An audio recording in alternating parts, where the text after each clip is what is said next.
রাজ্য বাজেটে বিভিন্ন ক্ষেত্রে বরাদ্দ বাড়ানো হয়েছে, তাই মুখ্যমন্ত্রীকে ধন্যবাদ জানিয়ে মহামিছিলের আয়োজন তৃণমূলের পক্ষ থেকে কলাগ্রাম ও সংলগ্ন এলাকায়।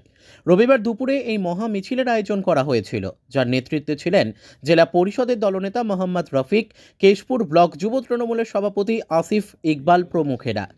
মিছিল থেকে বিভিন্ন ক্ষেত্রে বরাদ্দের জন্য মুখ্যমন্ত্রীকে ধন্যবাদ জানানো হয় স্লোগানের মাধ্যমে। রাস্তার পাশে থাকা লোকজনকে রাজ্য সরকারের বিভিন্ন উন্নয়নমূলক প্রকল্পগুলির বিষয়ে বুঝিয়ে স্লোগান দেন নেতৃত্বরা। বিস্ফোরক দাবি করলেন খবর 10 কেশপুরের মুখোমুখি জেলা পরিষদের দলনেতা মোহাম্মদ রফিক। তা একবার শুনে নিন। আপনার নিজের মোবাইলের মাধ্যমে খবর 10 কেশপুরের খবর পেয়ে যান খুব সহজেই। আমাদের ইউটিউব চ্যানেলটিকে সাবস্ক্রাইব করুন এবং পেজটিকে ফলো করুন। পাশে থাকুন, লাইক করুন, কমেন্ট করুন, শেয়ার করুন। সর্বদাই আমরা আছি মানুষের সাথে, মানুষের পাশে। কেশপুরের খবর নিয়ে সবার আগে আমরাই আপনাদের কাছে। কেন্দ্র সরকারের এত বঞ্চনা সত্ত্বেও মমতা বন্দ্যোপাধ্যায় একটি প্রকল্প বন্ধ করেনি এবং এই বাজেটে লক্ষ্মীর ভাণ্ডার 500 থেকে 1000, এসসি এসসিদের 1000 থেকে 1200 এবং আলু চাষিদের শস্য বীমা প্রিমিয়াম দিবে দান নয়, সেই 7000 কোটি টাকাও দেয়নি। সেটাও মমতা ব্যানার্জি দিবে বলে ঘোষণা করেছে। এই মাসে 5 লক্ষ সরকারি কর্মচারীদের চাকরি হবে, 5 লক্ষ মমতা ব্যানার্জি ঘোষণা করছে বাজেটে।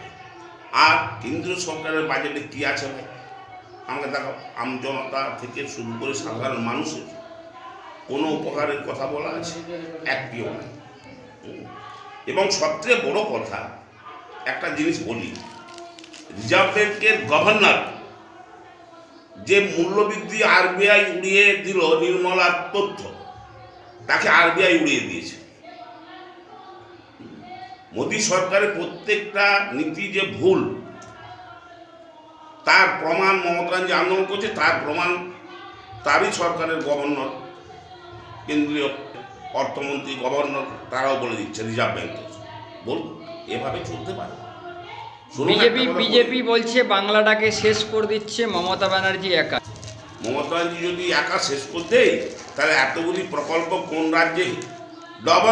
ডবল ইঞ্জিন সরকারের কোন রাজ্যে সাধারণ গরিব মানুষের জন্য এতগুলি প্রকল্প আছে? আমাকে দেখে দিই একটা রাজ্যের নাম বলুন। বিজেপিকে চালাই দিয়ে করছে।